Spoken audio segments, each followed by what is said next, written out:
Assalamualaikum warahmatullahi wabarakatuh. Baru-baru ini kita telah mendengar wacana dari pemerintah bahwasanya di instansi pemerintah yang sudah sejak lama honor akan diangkat menjadi CPNS dan P3K. Nah, melalui tahap seleksi ya. Mari kita ulas wacana dari pemerintah tersebut, yaitu Muhammad Aforse, PLT Kepala Biro Hukum Komunikasi dan Informasi Publik, Kementerian Pendayagunaan Aparatur Negara dan Reformasi Birokrasi atau Kemenpan RB.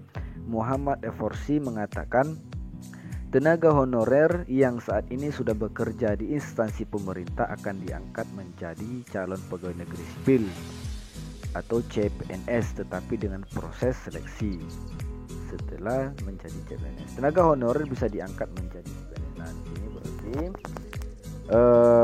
yang tenaga honorer baik dia berstatus guru, kesehatan, perikanan, peternakan yang bersifat honorer akan diangkat menjadi pegawai negeri sipil atau CPNS dan atau P3K, tetapi melalui seleksi. Nah, kedua, pengangkatan tenaga honorer menjadi PNS diprioritaskan bagi tenaga guru, tenaga kesehatan dengan penyuluh, pertanian, perikanan, dan peternakan, dan tenaga teknis yang sangat dibutuhkan pemerintah dengan proses seleksi. Nah, jadi berarti ini kepada prioritas, bukan kepada umum. Nah, sangat prioritas sekali, yaitu tenaga guru, tenaga kesehatan, tenaga penyuluh, pertanian, peternakan, dan perikanan, dan tenaga teknis lainnya. Nah, inilah yang sangat diutamakan sekali untuk diangkat menjadi CPNS atau P3K.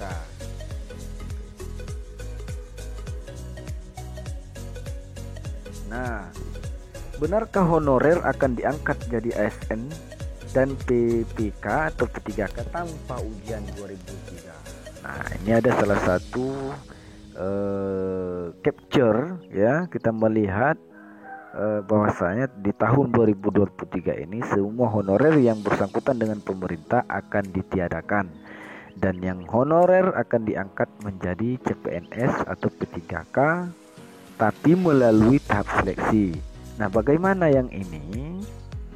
Honorer yang diangkat jadi ASN dan P3K tanpa ujian 2023. Mari kita lihat cuplikannya. Berujuk kepada Kemenpan RB. Pemerintah melalui Kementerian Pemberdayagunaan Aparatur Negara Reformasi Birokrasi atau Kemenpan RB berencana menghilangkan tenaga honorer mulai 2003 ya, sudah jelas ya. Keputusan ini dinilai sesuai dengan peraturan pemerintah yaitu PP nomor 49 di tahun 2018 tentang manajemen pegawai pemerintah dengan perjanjian kerja. Nah, berarti ada dasar hukumnya ya, berdasarkan PP tahun 2000 nomor 49 tahun 2008 tentang manajemen pegawai pemerintah dengan perjanjian kerja. Bahwasanya pemerintah berencana menghilangkan tenaga honorer mulai tahun 2023.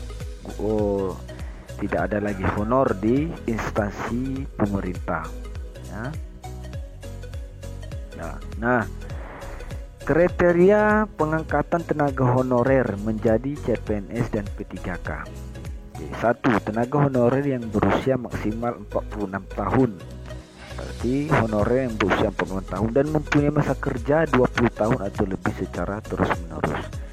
Nah, berarti pertama usianya 45 tahun ya yang diangkat menjadi CPNS tadi. Yang kedua, tenaga honorer yang berusia maksimal 46 tahun dan mempunyai masa kerja 10 sampai 20 tahun secara terus-menerus. Pertama 20 tahun, yang kedua 10 tahun. Kemudian tenaga honorer yang berusia maksimal 40 tahun dan mempunyai masa kerja 5 sampai 10 tahun secara terus-menerus.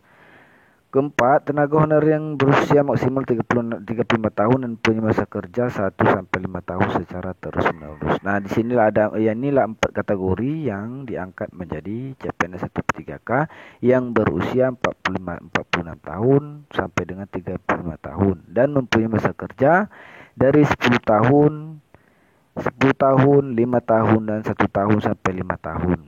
Jadi ini kemungkinan melihat dari berapa lama pengabdiannya ya. Oke ya. Selanjutnya kata kunci. Nah, namun demikian, pengangkatan CPNS akan diprioritaskan bagi tenaga honorer dengan usia paling tinggi atau masa pengabdian paling lama. Nah, ini di sini dia yang diangkat menjadi CPNS atau P3K, yaitu mereka yang honor sudah sejak lama pengabdiannya. Kriteria lama, oke. Kriteria lama masa pengabdian tidak diperlukan bagi pegawai honor. Nah, ini apalagi?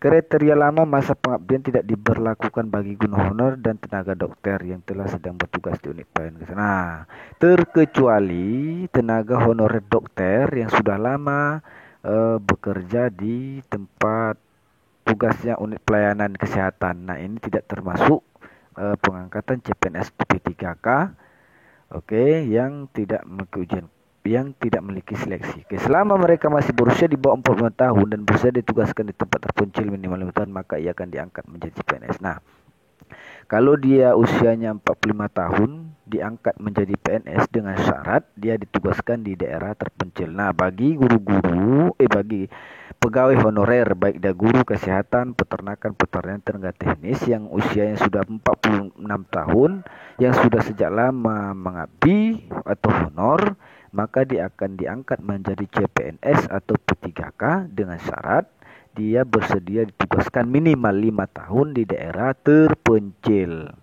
Oke, ya. Itu kata kuncinya. Kedua, proses seleksi pengangkatan CPNS tenaga honorer. Oke, nah ini tahap kedua. Mengacu pada PP nomor 48 2005. Tadi 2018, sekarang 2005.